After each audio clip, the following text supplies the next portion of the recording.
he's going to talk about the carbon capture and storage, a key technology that would allow carbon-producing countries to reach net zero. So Matt Healy has 24 years of experience as a flow assurance process and safety engineer, and he's the world leader in design and modeling of CCS pipeline networks. And he's also a director of Base CCS company, a world leader in carbon capture and storage, flow assurance engineering and design company. So Matt, brilliant. If I could just interject and say, guys, this event will be recorded and it will be posted on the SPE London YouTube channel. Just an FYI before we start recording.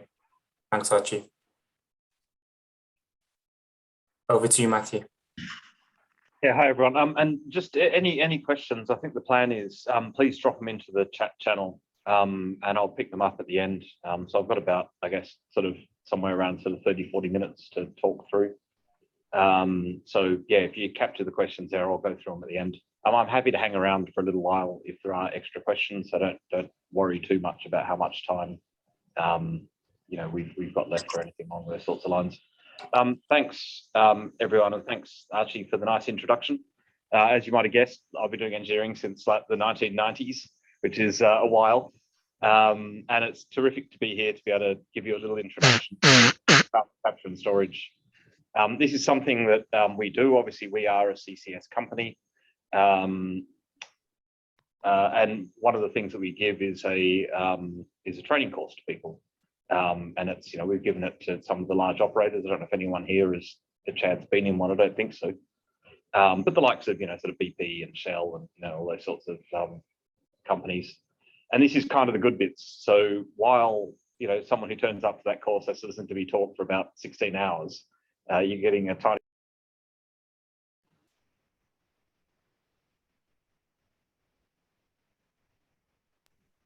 There we go. Hopefully now you can hear me. If there's any problems, just someone yell at me, but it sounds like it's all going fine. So yeah, I'll get right into it. I can see people are still coming in, but never mind, you know, we'll catch up. Let's start off by talking about beer. This is the young persons group, so this is a topic close to all of our hearts, I suspect. Just move this out of the way. Just half a sec. Sorry, just organizing my screen here. Right, okay, so beer. So we're here talking about carbon and carbon production. Basically, if you name it, it produces CO2, anything that requires energy, and it gets pretty complex. And so I thought I'd just start off with something that we can all relate to, and looking at the CO2 footprint of beer. And as you can see, it's not just the beer production. We might think about beer as being something that produces CO2, because that's literally what you know, is in the bubbles. That's, you know, a part of the fermentation process, and not even the you know, the heat required to you know, prepare the beer and do the brewing is not that significant. It's actually mostly packaging, and depending on the package that you've got, if it's glass, aluminium, or steel, then it has a, you know, a significant difference. You'll see that there's not a sort of perfect. I'll bring up a laser pointer here. Okay. You can see the glass bottle is slightly smaller than the other one, so they're not directly comparable, but you get this idea. And in fact, in the UK, which is where I'm coming from, despite the accent, I'm sitting here in London in the PACE office. It's like not an insignificant amount of carbon is beer related in the UK, which perhaps those of you that live here, that might not be such a surprise. In fact, you can read all about this. This is the sort of thing that people go and do. You can read the article. And basically, if we want to reduce our carbon footprint, then we can look at changing the packaging, and lighter glass bottles is very much the direction that people are going, looking at recycling and reuse. And then, of course, we can reduce consumption. The average amount of beer consumed in the UK is 70 litres per person. I'll leave it up to you to decide whether you drink more or less than that personally. But you can reduce your CO2 footprint by reducing your beer consumption. On another one, which is an interesting topic, and this is palm oil. So this is commonly used in a lot of foods. It's also used for biodiesel, and it is a significant contributor to global CO2 emissions. So between 1% and 2% of all CO2 emissions globally is related to palm oil, which is absolutely enormous. It's going up.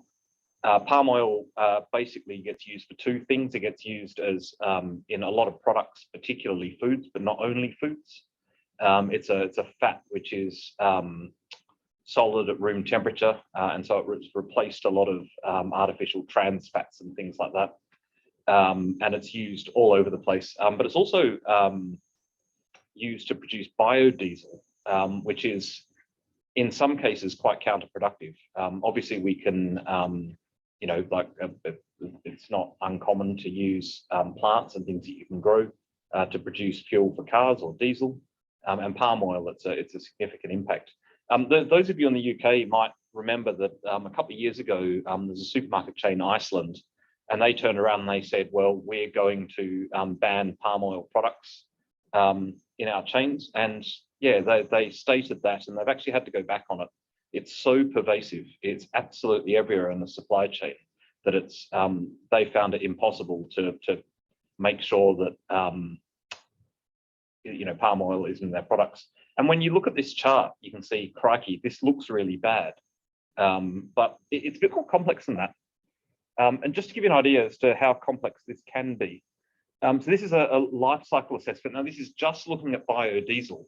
On the left here is if you are chopping down forests to grow palms for palm oil, you are producing a huge number of fossil fuel emissions, so a huge number of greenhouse gas emissions. In fact, this is, you know, sort of 98, 129, 91% more than diesel from oil and gas. And it's because of the land use changes that when you knock down forests, you're not only losing the trees, but the big changes happen to the soil, and the soil releases huge amounts of CO2 and other greenhouse gas emissions. And so the problem with palm oil is the fact that it's being used to replace forest. You know, there's so much of it out there.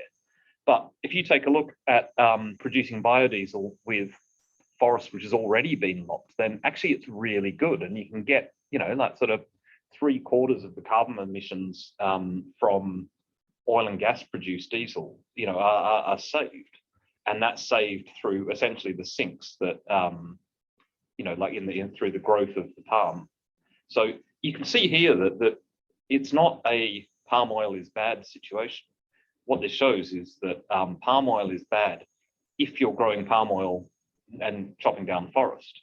But if you have already got palm oil plantations, then continuing to reuse them to grow more palms for biodiesel or for food is actually not bad at all from a greenhouse gas perspective. So the idea that palm oil is bad, be it in your food or being used as biodiesel, is not really true. There's always nuance, and when you look at these sorts of things, it gets difficult.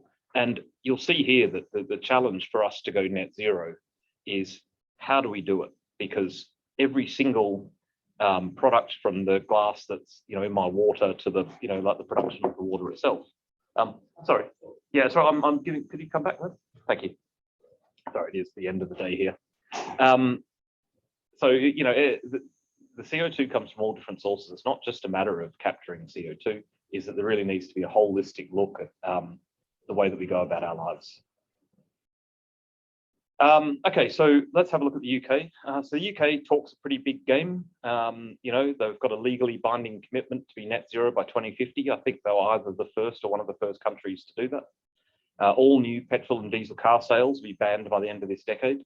And there's a whole bunch of other stuff as well, you know, that you might have seen. And just general, there's, you know, sort of the vibe is quite positive. There seems to be genuine government commitment. And there seems to be essentially universal agreement on climate change science. Now, that's not the case everywhere around the world, but it certainly seems to be the case in the UK. And that's great, but that all looks really good. But what does this actually look like in terms of reality? This is from the Climate Action Tracker. And if you're interested, the website here and the science behind this is really good. This is where the UK sits. And basically, you can see that the UK has done a great job in reducing carbon emissions over the past 20 or 30 years, essentially since we use 1990 as our baseline, because that's what was developed with the Kyoto Protocol. It's just the point of reference. And you can see the UK has made significant changes, but there's an awfully long way to go. And in fact, the UK is not really on track to meet its to be net zero by 2050. There's going to need to be an awful lot of investment, and as you might expect, that these savings have been pretty easy savings. The difficult work is still to come. And so just looking at this by where it comes from, what you can see is the UK's energy, which is in blue. There's been a huge decline in carbon emissions here. And this has come about because the UK has essentially replaced coal with wind power. Wind power is very, very low carbon. It's essentially zero carbon. Coal is incredibly destructive and produces a huge amount of greenhouse gases, not just CO2. And so with this transition, I think in 1990, coal made up something like 35 or 40% of the UK's energy cocktail. It's now down to less than 2%. I think there's some coal power stations, some small ones in Wales, but that's it. But some of these other issues, you look at transport, and it hasn't changed at all. And in fact, transport is now the biggest single contributor according to the categories that we've got on this particular chart. And you can see that some of them, some of these changes have been easy to make, and some of them are clearly more difficult. For this to get down to, sorry, Archie, was that you?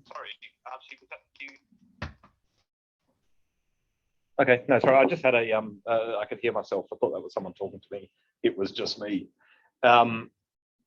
So you can see that the changes that need to be made here to get net zero by 2050, there is a huge amount of work to be done here, because despite all of the good intentions and despite the massive improvements in policy over the past 30 years or so, some of these carbon emission sources have simply not changed.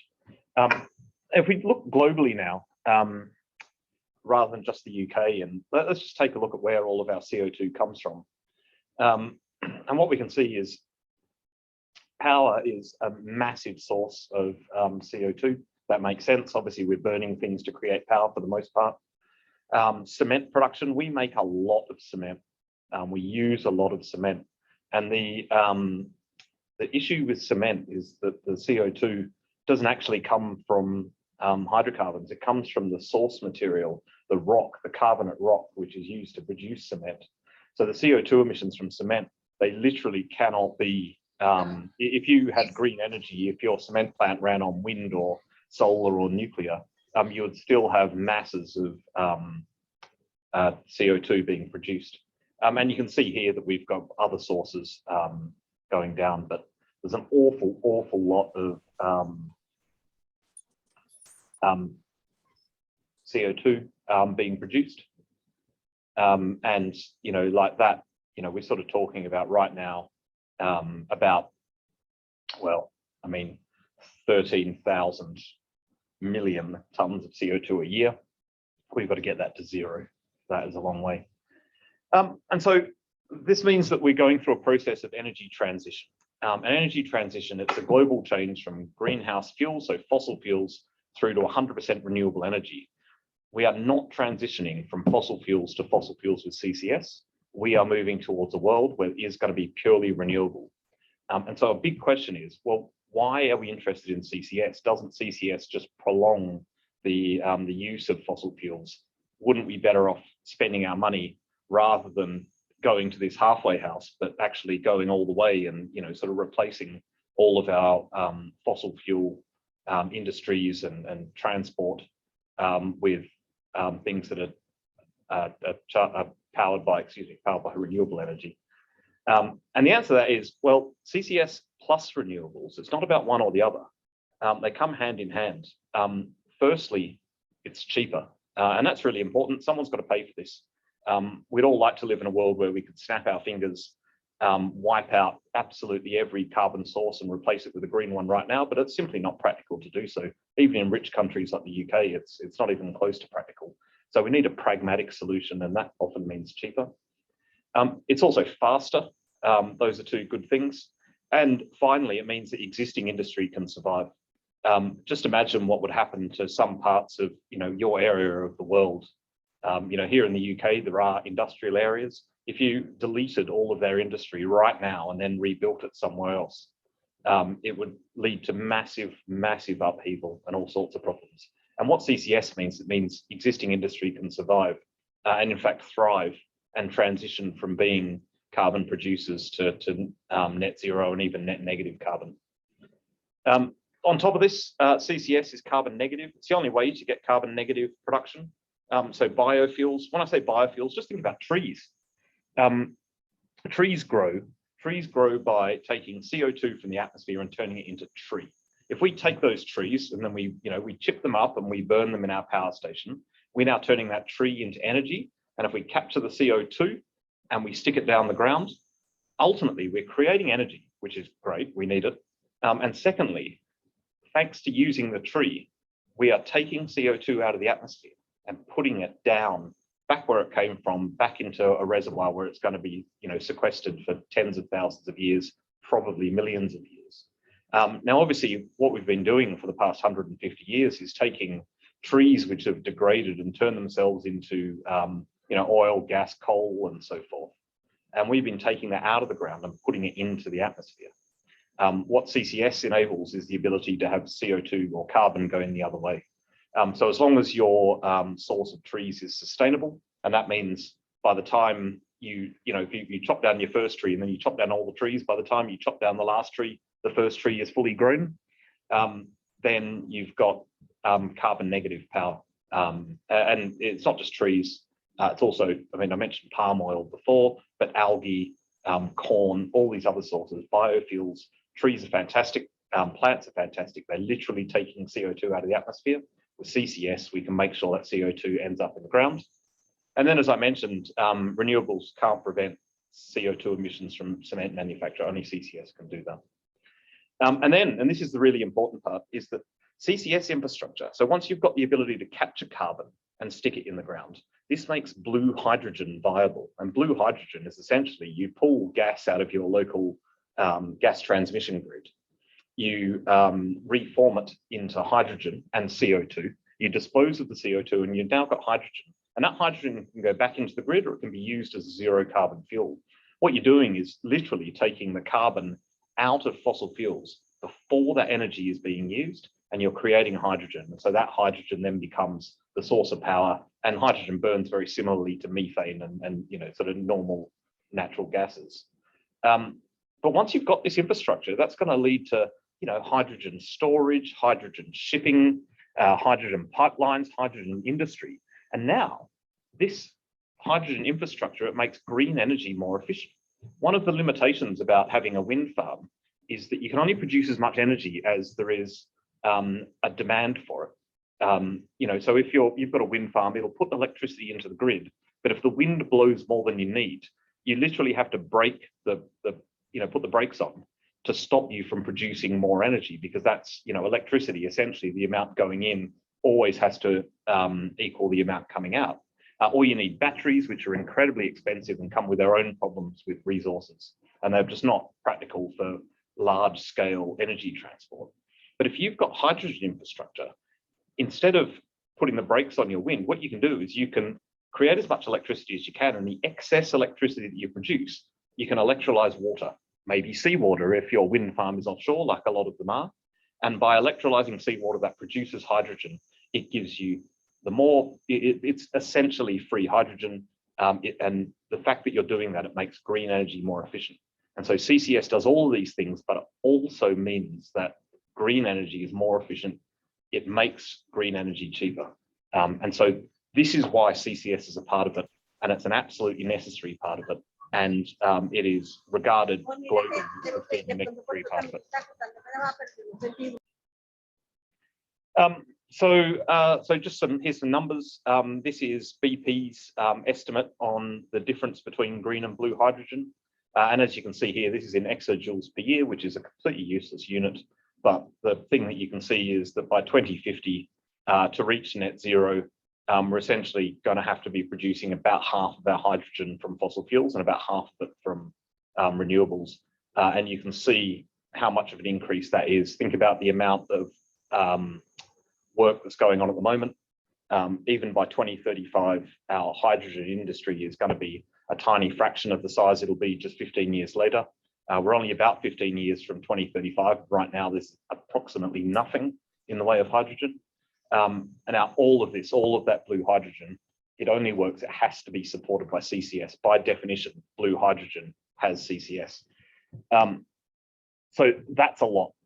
There's an awful lot of CCS that needs to be done. Oh, here we go. Sorry, I'm gonna. Oh yeah. So here's an example project. Let me bring up my laser pointer again. So this is the HyNet project. This is up in the northwest of England. So this is the city of Liverpool. You've got Manchester over here and Chester, which is, you know, like not quite the size of these other two cities, but it's a lovely place. And what we've got here is they're actually oil platforms that have been there for decades out in the Irish Sea. If it's a clear day in Liverpool, you can see them from the waterfront. And so they're going to be repurposed to store CO2, which is pretty typical for a CCS project.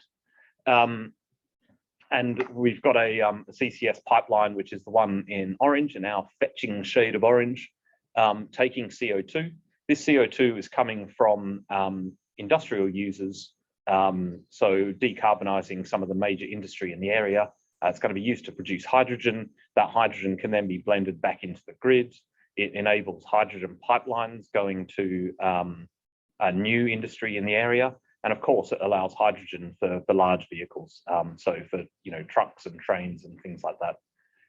So you can see that, you know, you've got an integrated system where it's the CCS here, which enables all of this other infrastructure. Is an absolutely necessary part of it, and that includes the green and renewable energy. So HyNet's currently in feed. We're working on it here at Pace, and I'm pretty sure the planned startup date is 2025. I'm not sure I'd necessarily be placing my bets on that, but it is one of the first two projects. So they call it the essentially the government gave approvals to projects back in November. One of which is HyNet, and the other is on the other coast in the Teesside area. So in terms of projects, so HyNet's a pretty typical CCS project. So we're dealing with the CCS industry. We're talking about 36,000 million tons of CO2 per year. That's the sort of the best estimate that we've got. A major CCS project handles about 5 to 15. So HyNet pushes up towards 10. And so we think that this decade there's going to be about 2,000 projects, and that's in design, obviously, not operation. Right now, where there are 0 projects in operation, or at least 0, industrial CCS projects where we're decarbonising industry, there are about 80 that we're aware of. That number's going up pretty rapidly. Each project is going to cost, sort of in the low billions. And those of you who are engineers, which I'm pretty sure is everyone, should be looking at these sorts of numbers and going, this looks like an industry I might want to get involved in. If you think that there might be a lot of work coming along in this particular industry, you would be right. Okay, so that's the introduction. That's what CCS is about. And so what I want to do is I want to get into the actual engineering now. I will go, I see there's a couple of questions. I assume they're questions, a couple of things in the chat, but I'll capture those later on. And now we'll get on to the interesting stuff now and set the scene. So let's talk about design. Okay, so first and foremost, the most important thing of any design is safety. So CO2 is an asphyxiant. Now, obviously, as animals, we breathe air in and we convert oxygen to CO2. And so if we are exposed to CO2, it interferes with our respiration process. And, there are sort of vague levels where, you can sort of be exposed to about, sort of 5,000 ppm for a long period of time without having any real impact on your health, and then going up. But interestingly, we start getting into real strife, at sort of 5 to 10%, which is, it's not low enough to displace oxygen. It causes problems at sort of a more biological level. So a lot less CO2 will get you into trouble compared to, say, nitrogen, which is also something that we can't breathe. But of course, the air is mostly nitrogen. So that gives you an idea. So that's, like an issue. Okay, so fine, it's an asphyxiant. We know about this. This is the main problem with CO2. but actually it's really not that dangerous in the grand scheme of things. Firstly, there's a lot of experience with CO2. It's a really common industrial fluid. So it's heavier than air, particularly if it's cold, which it often is when it's released. It can displace air at low points. And that's a real issue in enclosed spaces, not really an issue out in the open air.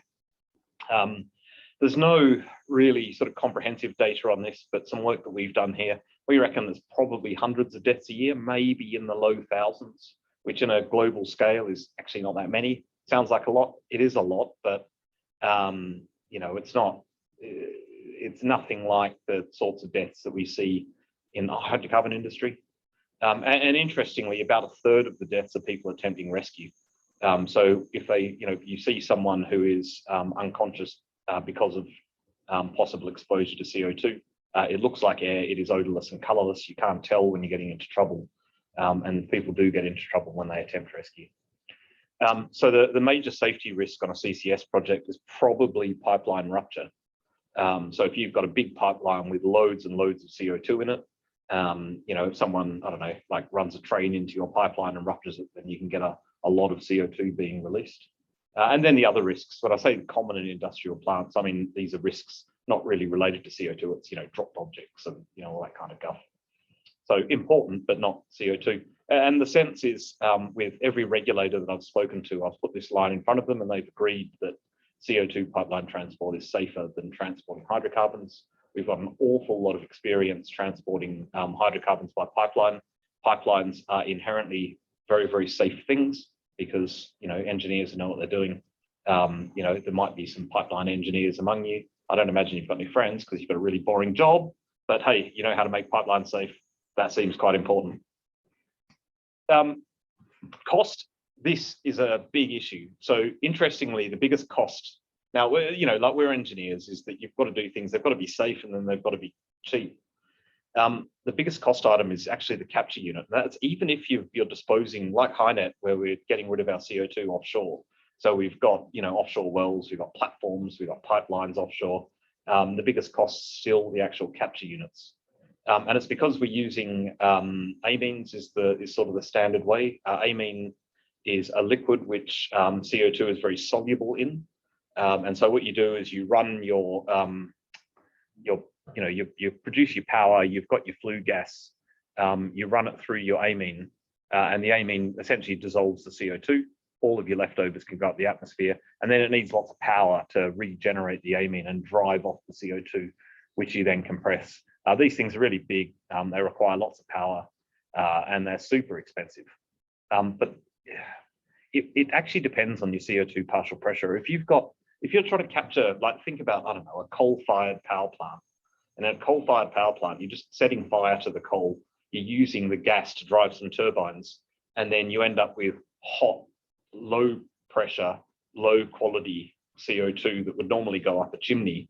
And trying to capture that is really expensive. But if you've got, you know, sort of quite high pressure CO2, like say in fertilizer manufacture, then actually the costs go down a lot. So I'm giving sort of broad brushstrokes here. It's, you know, every project's different. And so while these units are usually the most expensive part, that's not universally true. So some good engineering language, bit of hedging for you there. Been doing it since the 90s and getting good at it. So the good news is there's a second generation of capture technology, and as engineers, you should be interested in this because, you know, the SPE, Society of Petroleum Engineers, you're essentially doing things the same way that they've been done for decades and decades and decades. You know, people know how to produce oil and gas. When it comes to CCS, there are new products and new technology coming along, and they're going to need engineering. So there's a thing called the Benfield process. It's similar to the amines in that it's a solvent, but it's a really cheap one, and it's just carbonate. And by exposing carbonate to water and CO2, it produces bicarbonate. And so you create the bicarbonate and then you drive off the CO2 and capture it. There's technology around catalytic conversion. If you've got CO2 and methane in the same place, you can turn that into methanol with a zinc-based catalyst. Methanol is handy because it's a liquid, which means it's easy to transport. So that's a way in which you can capture CO2, which would otherwise be very difficult to capture. And then there's integrated power and carbon capture cycles. And what these are doing here, I'm not going to go through this, but essentially, well, maybe I will. It's interesting. It's cool. So what we're doing, so we're adding fuel and oxygen, we're combusting it, we're using that to produce power. And then if I just follow the green line, this is the CO2 that goes around the loop. Is we've got CO2 here, so this is just CO2 and water now. We cool it down, we knock out the water in the condenser, and then we compress the CO2 up as it goes back into the combustion chamber. And then all we do is we just draw off the CO2, and this is high quality CO2 at pressure as an integrated part of the power generation process. And so there's no capture, there's no amines, there's none of those things. It's just high pressure, good quality CO2. And maybe you'll need to clean up, like a bit of water or something. But essentially what we're doing is we're replacing the nitrogen in air with CO2. So that you've got the fuel, whatever it is, and then the oxidizing agent is O2 with CO2 in it as an inert gas. It turns out the CO2 is a really good thermal fluid. And in fact, that's what we do here. So we produce our energy, and with this hot combustion product, this hot stream, we actually exchange that heat into some supercritical CO2. And that supercritical CO2 is a really, really efficient way of turning that heat into power. And so it's the working fluid. And so you've got this dual cycle, which is massively cheaper, smaller, lighter than any system that requires an amine-based capture unit. So this second generation of capture technology is coming, but obviously it only is going to exist once CCS sort of exists worldwide. Right now, it's technology waiting for an application. Okay, so major design challenges when we're designing CCS systems. These are in approximate order. The first is we've got to manage low temperatures. CO2's got a really high Joule-Thomson coefficient. So that means that when you change the pressure of CO2, it gets really cold really fast. Those cold temperatures are difficult to design because they cause problems with your materials and problems for your design in general. You also get high temperatures when you compress it. Again, same reason. It's got a high it's got high Joule-Thomson coefficient. It gets cold. It gets hot really, really quickly. The next one there. So CO2 and water is acid. Acid and steel, as a general rule, they don't play nicely. And so what that means is that you've got to dehydrate your CO2. It's essentially a must that you operate a dry system. And those of you working in upstream oil and gas, it's a bit like sales gas, except if you get water, it's game over. You get massive corrosion, massive rapid corrosion. If you keep it dry, then you have a system with little to no corrosion issues. Finally, CO2 comes with impurities. CO2 is a really interesting fluid. What you're missing out on by not being at a training course and getting the 40-minute version instead of the 16-hour version is like 6 hours on thermodynamics. Now, you might think that that's boring, and okay, fine. Most people do think it's boring. I think it's exciting, and that's all about the impact the impurities have on the CO2. I'm not going to go through it. I can, obviously, and I'll enjoy myself, obviously. But those impurities, they have a really big impact on the way that CO2 works. And so just have in the back of your mind, if you're working on a CCS project and someone says, assume the CO2 is 100% CO2, then that almost certainly you've got it wrong. You absolutely, with some exceptions, but the impurities are really, really important, and you've got to manage them.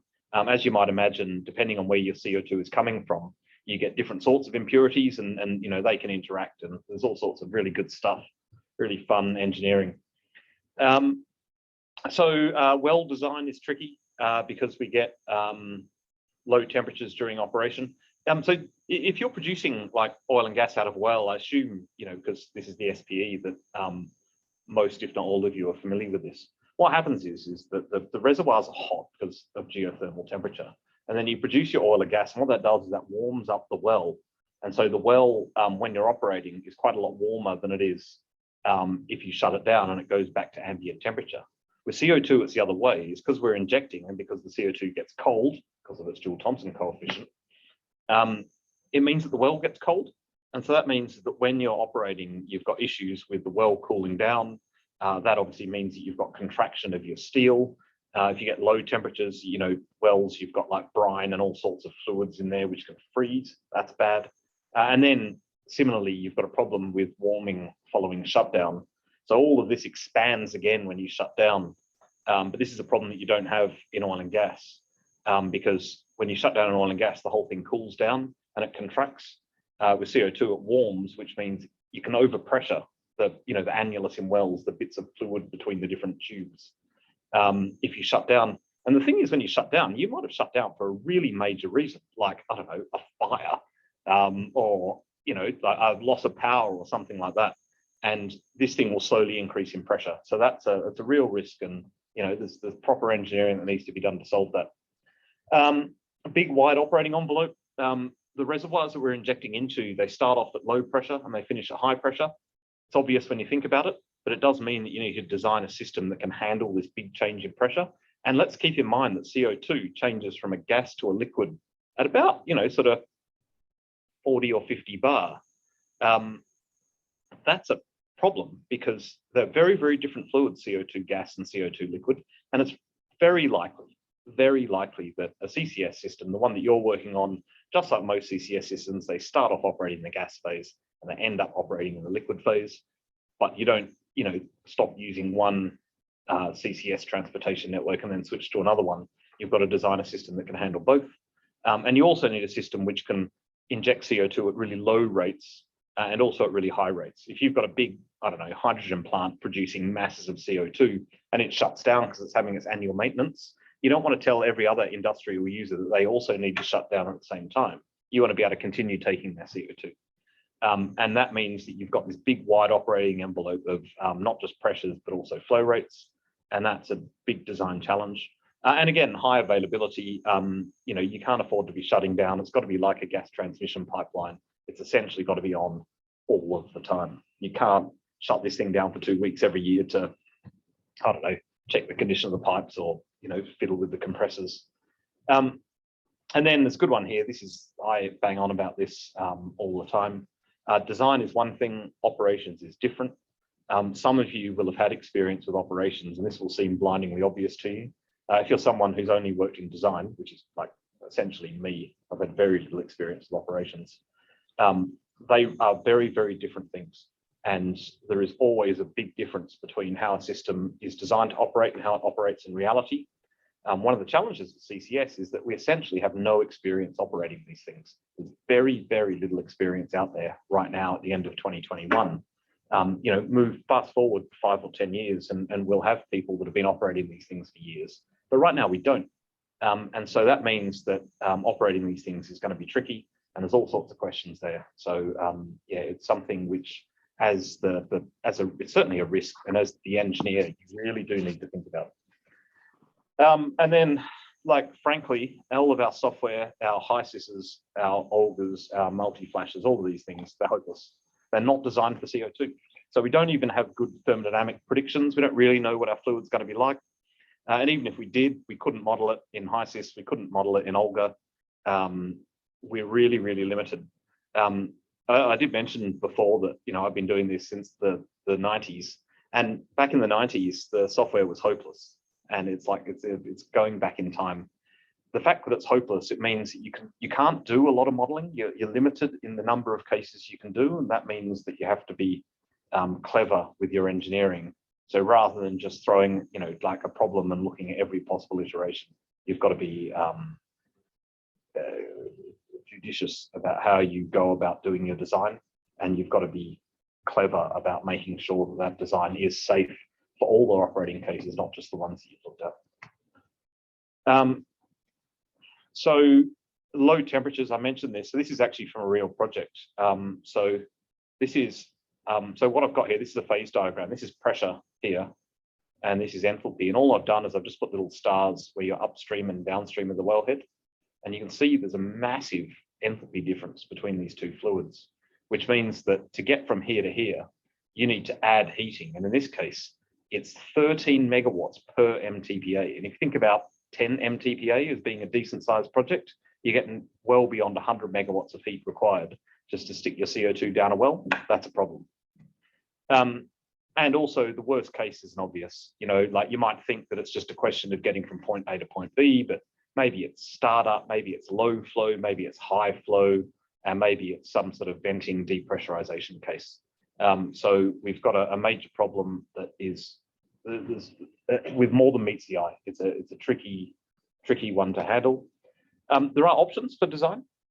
So what we can do is we can operate in gas phase for a while, and we can sort of increase the reservoir pressure. And what that does is that reduces the amount of pressure drop that we need to take for our worst case, that day one that I was mentioning.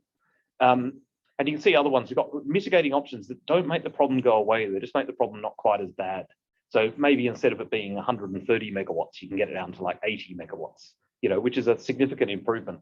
And then you've got to look at your design, and some of those designs are, well, let's literally add heat. Let's put in these massive heaters when we inject CO2. You might imagine that these are expensive, and expensive will, as a general rule, comes to engineering, could be roughly translated as unpopular. And there are other options here, but every project's different. And in fact, just looking at some of the projects that we're working on, they're all doing different things. So Portos, which will be the first scale industrial CCS project in Europe, well, anywhere really, they're insulating their pipelines to try and keep their fluid warm. HyNet, still haven't quite solved it, but they're making progress. Moomba in Australia, they're in the desert, and so literally they start up just during the daytime when it's like really hot. They just can't start up at night. Net Zero, like, haven't solved it. Polaris, they've got, like, instead of offshore pipelines, they're running ships out and like to sort of shuttle out and unload, and they can have heating on the ships to try and solve the problem. And then there are some projects where they only actually flow it in gas mode, and so it means that it sort of avoids that whole pressure drop problem and those low temperatures. But you can see here, every project's different. There is not a one-size-fits-all solution. There is no norm, no sort of de facto standard that's come about. And these are, like the sorts of stuff that we do as engineers. It's up to us to solve these, which gets me to the biggest challenge of all. And this is my last slide. The biggest challenge is you've got to get engineers to stop acting like engineers. Think about the stereotypical engineer and then say, how good are they at these three things? Communication, creativity, and focusing on the stuff they don't know. And the answer is really bad. Engineers, they're not great communicators, particularly when they're talking to people that are not, sort of their friends and working in the same area. The stereotype of engineers being, like pretty nerdy and, maybe more interested in numbers than they are in people, like it rings true. Feel free to think about yourself and your colleagues and think about the other people here in this room. I don't mean it as a bad thing. I'm just like saying that it is worse engineers are the poorer communicators, and there are a lot of those. It's not difficult to find an engineer who can, do maths. It is difficult to find an engineer you'd want to be friends with. That's really harsh, but I mean it. Creativity. And thinking about the unknowns, and Donald Rumsfeld, who was a genius, who was the architect of the perfectly successful USA war with Iraq, which had no problems at all and went exactly to plan. He did say something which is actually quite trenchant. He was much mocked for this quote. He earned his mocking, did Donnie. But he said there are known knowns, and these are things we know. Fine. There are known unknowns. And so these are things that we know that we don't know them. Like, you probably don't know the answer to the, the 73rd power of 2. Like, you don't know it, but you can work it out. But it's the unknown unknowns, and these are the things that blindside you. This thing here is a tool that I use. This is called the Johari window. You can look it up on Wikipedia. You're talking to me, so I've got a reasonable amount of experience in CCS. And so you're going to have things that you don't know, but they're known to me. And in fact, some of those will have come about in the last half an hour. So before this, you would have had a blind spot around these issues. And by me communicating with you, by telling you these things that I know, I've taken these things from the blind spot and I've brought them into the open knowledge. Now, what I haven't done with you is 6 hours on CO2 thermodynamics. And so many of you will have a blind spot around CO2 thermodynamics. Now, I know this, so if you and I are working together on a CCS project, we can bring this into the open knowledge. And similarly, there are plenty of things, like a whole host of things that I don't know that are going to be known to people that are here. And so this is hidden to me. So you don't know, it's hidden to you that this is a gap in my knowledge. Like you don't have an insight into my brain. You've got no idea of the things that I know and I don't know. And so the only way that we can bring what's hidden and bring it into open knowledge is simply talking about it. And this means talking about stuff that might seem obvious. And we can bring these things into the unknown. But then the real issue is when we all get together, what are the unknown unknowns? What are the things that are going to blindside us? What are all the things that went wrong when the US invaded Iraq, which for some reason or another, like nobody thought about?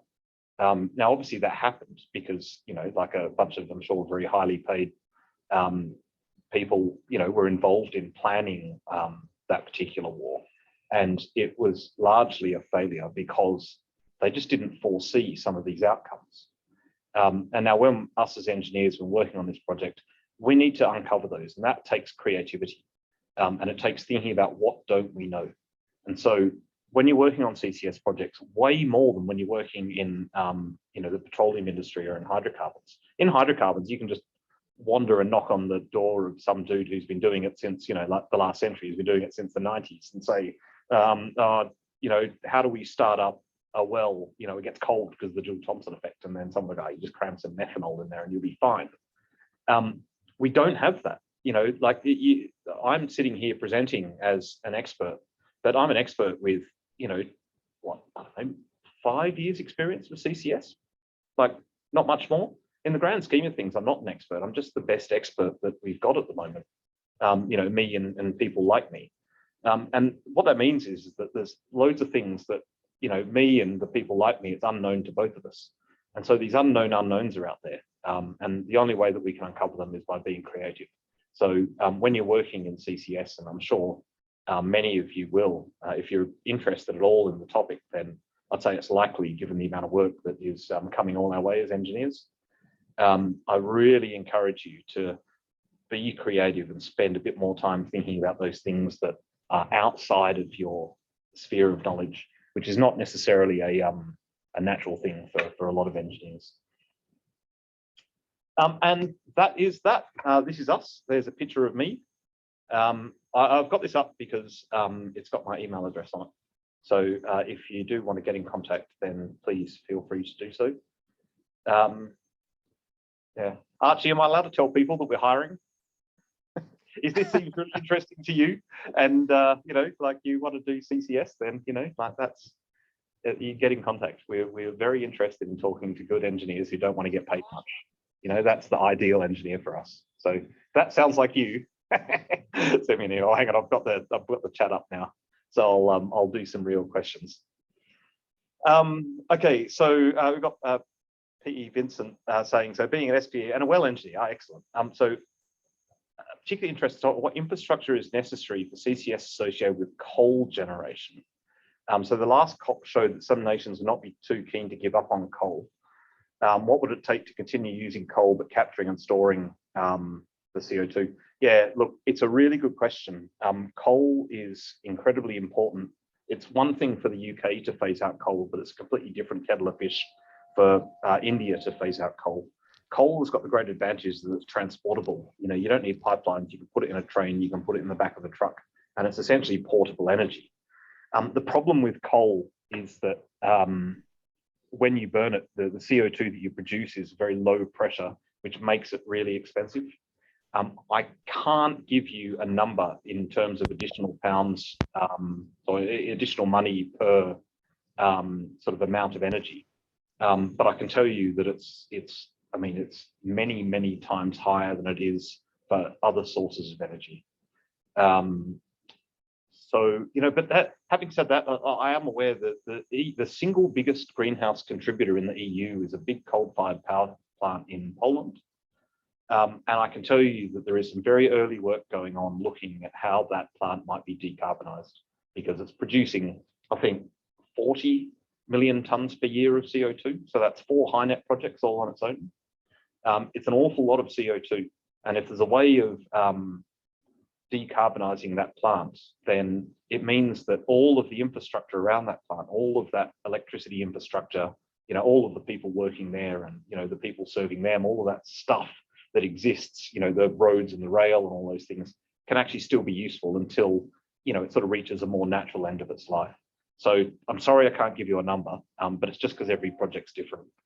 But I can tell you that coal is the most expensive of all when it comes to CO2 capture. On a coal system, the cost associated with capturing that CO2 is going to be the most expensive part of a CCS system. I hope that answered the question. So for net carbon emissions, how does continuing palm oil? Yeah, I talked about palm oil before, for those of you that missed it, from already deforested land. Yeah, Barney, it's a good question about returning it to forest. It all comes down to the soil. It's it's easy to grow trees, but it's very, very difficult to rehabilitate soil. So we think of trees as being the source of the CO2, but it's not actually. It's, I mean, obviously it is, but most of the CO2 is actually in the soil itself, in the biomatter, and in sort of the natural processes of that, sort of going through its carbon cycle, going through its life cycle. So returning deforested land back to forest is really difficult because of the damage that's already been done to the soil. And so when I was sort of comparing palm oil produced deforest land and then produce palm oil was really bad, but just continuing palm oil on land that's already been deforested, returning it to forest is not necessarily that practical. It's one of the great tragedies of the deforestation going in, Southeast Asia and Brazil in particular, is that it's not coming back. It's just not, it's lost. It's just not going to happen. So, I mean, if we needed another reason to stop deforestation, that's it, because you have it, and if you lose it, it's lost. It's not coming back, not in our generation, not the generation after us, and not the generation after that. And it's all down to the damage to the soil. Talk to your local soil scientist, and they'll bang on about that even more than I can, but with added bonus of like more information. So Vincent, so what source can you quote to support your claim that CCS plus renewable is cheaper than renewables alone? I can dig that up. I haven't got it to hand. It's a good question, but it's very well supported. I'll just grab my notebook. Vincent, if you could drop me an email, I would be more than happy to give you that information. Anyone who wants any references for the data that I've shown, please just ask, and I'll bring that along. I can tell you that the sources are comprehensive and well researched and well understood by really anyone who's got knowledge in the area. You might be aware that Greenpeace are pretty anti-CCS, and they're anti-CCS because they see it as essentially a bodge to try and keep oil companies in business. I totally appreciate that. I guess I'd argue that they're an environmental, I want to call them a protest organization, but their job is not to be, making the moderate decisions. Their job is to be a pressure group to move us towards that 100% renewable energy as fast as possible. And that is a goal that I think I certainly share, and I suspect most people here share. But the nature of that is that, doing CCS and renewables, it's cheaper, and it's, most importantly, it's faster. I can give you a simple example. I use the example of HyNet with all the industry up in the northwest. You've got, let's say, a fertilizer plant. If we want to make that fertilizer plant, if we want to replace it with renewables, you can't make that fertilizer plant use renewables because it literally relies on the source material, as part of the integrated with the process. And that means that fertilizer plant, to move to renewables, needs to be knocked down and a new one needs to be rebuilt. Whereas with CCS, we can capture the CO2 and then make that. So in terms of producing that fertilizer, it hopefully by inspection is obviously cheaper. That knocking something down and building something new is more expensive than extending the life with modifications of something that exists. And then as that ages out over, the decades of production that it's still got, you can do that in a zero carbon way cheaper and faster with CCS than you can with having to knock it down.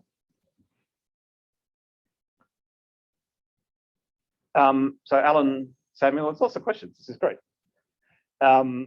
So the unloved tree waste can be converted into biochar, and it's a form of carbon that will last in the soil for over 100 years. What's more, has value as a soil amendment. Yeah, look, absolutely, Alan. Soil. It's why I wanted to bring up the palm oil issue. You know, CO2. It's all easy if it's something going up a stack and we can sort of capture it, or we can replace fossil fuels with, you know, solar power or something like that. But actually land use is really important. It's not just land use, but it's also agriculture. The farming of animals is absolutely disastrous from a carbon perspective because the animals require food. And if you're feeding yourself on, you know, like beans and grain, and then compared to feeding yourself on animals, those animals are, you know, eating the beans and grain, the soybeans and whatever it is you're producing for them. You need 8 times as much land, 8 times as much protein, 8 times as much calories to feed those animals so that they then can be consumed by human beings. So the one thing that that we can do that makes the biggest difference, it's not stopping getting on planes, it's not getting insulation in our home, you know, it's not rugging up rather than putting on the radiator.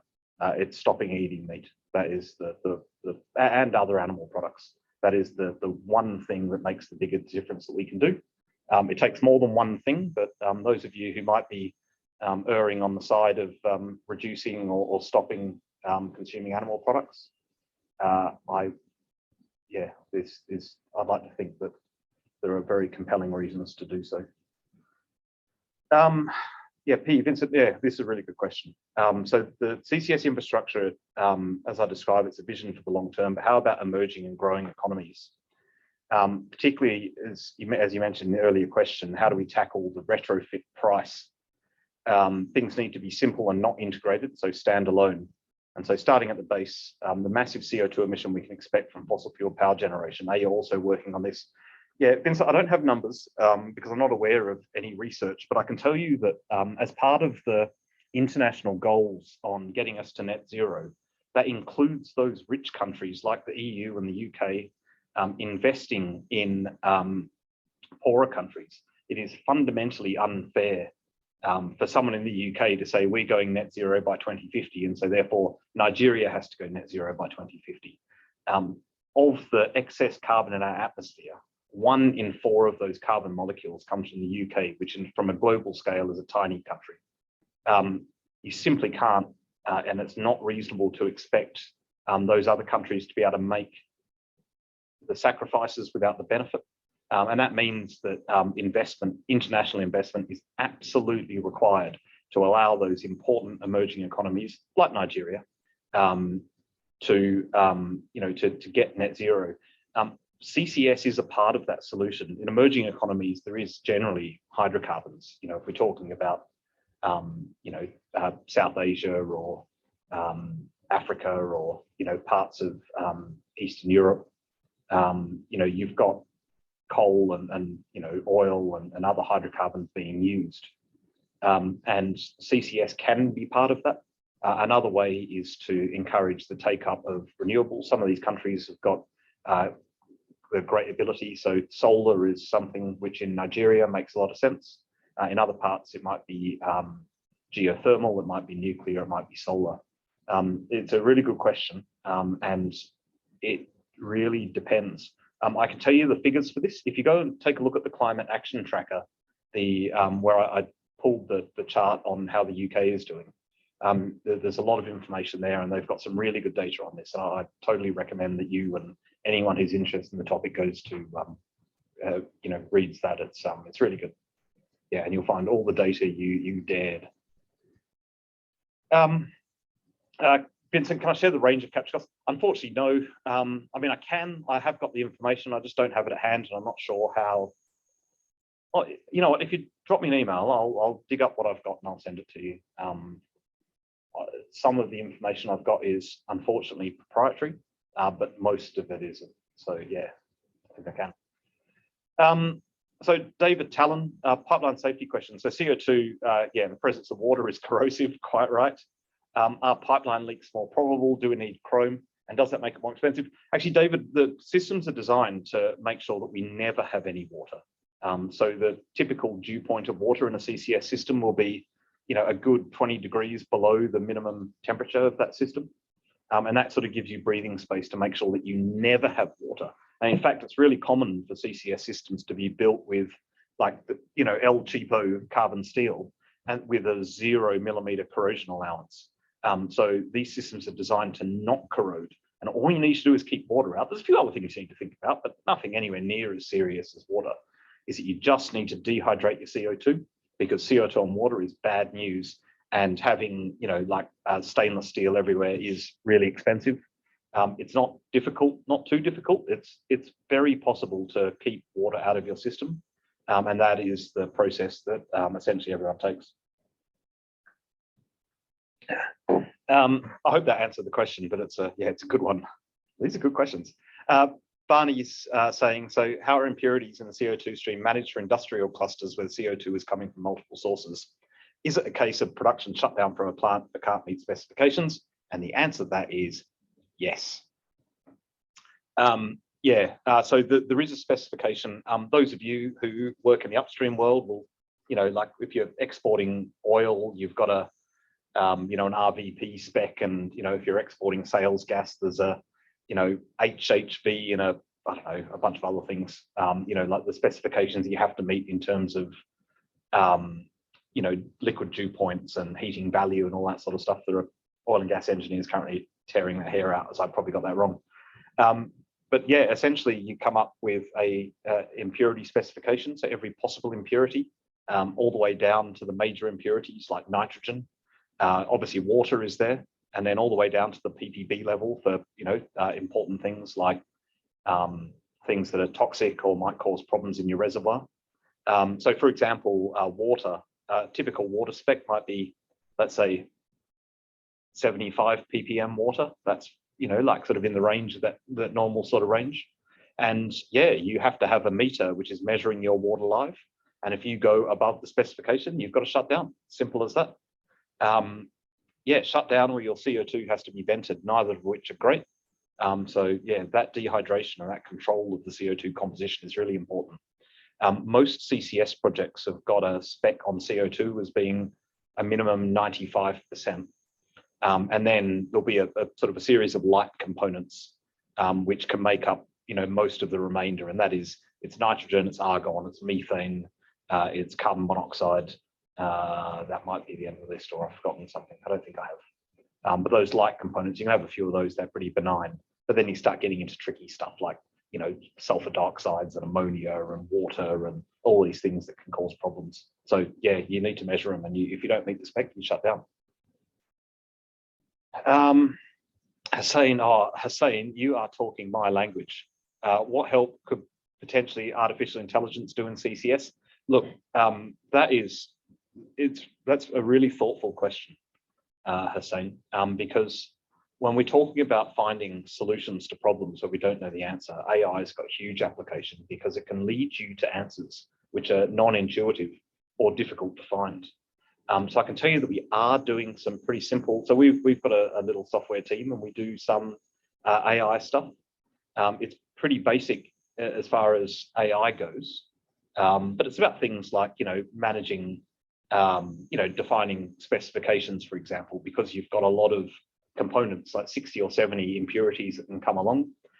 Working out if there's a combination of those impurities which can cause problems with corrosion or interact with water. Is a very difficult question to ask an engineer, because they can't go away and look at every possible combination. And so we can use AI, and we are using AI in that case to come up with worst cases. And I really suspect, Hussein, and I haven't seen any work done on this, but I really suspect that AI can help with designing CCS systems. So where you've got a lot of different CO2 emitters, you've got CO2 stores, and then thinking about how do we do this? How do we, design the right pipelines? What's our operating envelope? How do we come up with sort of the right system for this particular problem? I can really see AI in the way that it's used in, that sort of city design kind of sense. I'm not aware of that. I can tell you that what we do is we put up maps on the wall and sort of get the markers out and start drawing ideas on there, and that's how these things are designed at the moment. And I think that with work and with the right team, I really think there's potential for that, and I'm sure there are many applications that I haven't mentioned. So yeah, Hussein, that's exactly the sort of thinking that this industry needs. It really is. So Barney, so given the design and operational requirements for CO2 pipelines and wells, how much of existing UK oil and gas infrastructure can realistically get reused for CCS? It's another good question, Barney. The answer seems to be most of it. HyNet is reusing pipelines that are 40 years old and wells that have been producing for decades. CO2, once you take the water out, is pretty benign. And so it's suitable in general for reusing these older pipelines. The amount of storage space for CO2 globally is, and this is just the stuff we're aware of, it is many, many, many times the amount that we will ever need. So we don't need to go away and fill up all of our oil and gas reservoirs. We've got plenty of storage space for CO2. It's just about finding the best stores. So we're not going to see wholesale reuse of UK oil and gas infrastructure for CCS, but in a targeted way, yeah, absolutely. And the experience so far on HyNet and several other projects is that it's very doable. And it's just not a showstopper in, I don't think, any project that I've worked on. Okay, so I hope that answered the question, Barney. It's a good one. Colin Howard, excellent. So I build oil and gas economic models for a living. The products and technology are highly commoditized. Looks like models for CCS and much more variable. Yeah, look, Colin, there are different models all around the world. So in the UK and EU, the commercial case for CCS is largely driven by the EU price of carbon. And the funding that has come from CCS projects is largely coming from the government. So essentially it's political. You've got an artificial price of carbon and you've got, large amounts of funding, billions and billions of pounds and euros coming from the government and coming from sort of quasi-government oil companies like Equinor. In Southeast Asia, I can tell you that the economic model is being driven by large energy companies, and they see opportunities. So Japan and Korea, they use a lot of energy, but they've got nowhere for CO2 to go. And so as they go net zero, the only way that they can do that is by either importing zero carbon hydrogen or by exporting their CO2. And realistically, it's going to be a combination of the two. And so what we're seeing for CCS projects is essentially speculation by large energy companies. They see themselves going out of business. You might have noticed that a whole bunch of oil and gas companies have rebranded themselves as energy companies over the past few years. So Equinor's done it, BP's done it. And it's because they know that their long-term future is in hydrogen, not in hydrocarbons. And so you do have these energy companies essentially speculatively spending money on what they think their business is going to be in, sort of the next 20 to 50 years. That's a really difficult thing to model because it's it's sort of an internal company choice rather than something that, directly leads to making money. But then in the US, and we're seeing startups in the US that are funded by private investment, and they see it as a money-making exercise, disposing of CO2. They think, and I've seen models that where you've got profit-driven CCS projects in the US, and I suspect that model will catch on as people gain a bit of confidence in the, particularly in the EU price of carbon. Obviously we're going to be shipping CO2 around the world, so it will become a commodity, and the value of it will change depending on where you're disposing of it. Depending on what the carbon credit situation is. So look, it's really tricky. It's still an immature industry. The models that you're doing will, you're going to have, huge amounts of data on, sort of past oil and gas prices and what future ones might look like. And obviously you don't have anything like that with CO2. But it is, it is maturing, and there's more trust that there is going to be a value in carbon in the longer term. But yeah, it's a tricky one. It's obviously I guess it's just a different industry. But yeah, it's to say that they're more variable is, yeah, I completely agree. So Dexter, so Bardi, your comment is a key thought. How much of UK oil and gas infrastructure can realistically get reused? Is this the fatal flaw in HyNet? Dexter, I can tell you that this work's been done on HyNet. So on it's E&I assets. There's pipelines, wells, and platforms. They've all been requalified to a high quality extent. In some cases, the operating conditions and the design conditions are different from what they were with oil and gas, which is just a reflection of the age of those assets. But I can tell you that work has been done. I think there's still plenty of engineering to be done. But there's no showstoppers. There's still lots of work to do. But yeah, everyone is comfortable. And I say this as someone who's on the steering committee of that project and has been working on it for several years. But yeah, it's they've ticked that box. Okay, Hugh Bourne saying, can you comment on the impact of CO2 injection on halite-related formation damage and the frequency of shutdowns to inject wash water? Yeah, Hugh, look, every reservoir is different, and you absolutely do get interactions with the fluid that you're injecting with the reservoir. And in general, the goal is to maintain the CO2 specifications such that it doesn't cause these sorts of issues. It's not just halites. There are plenty of other things that can occur.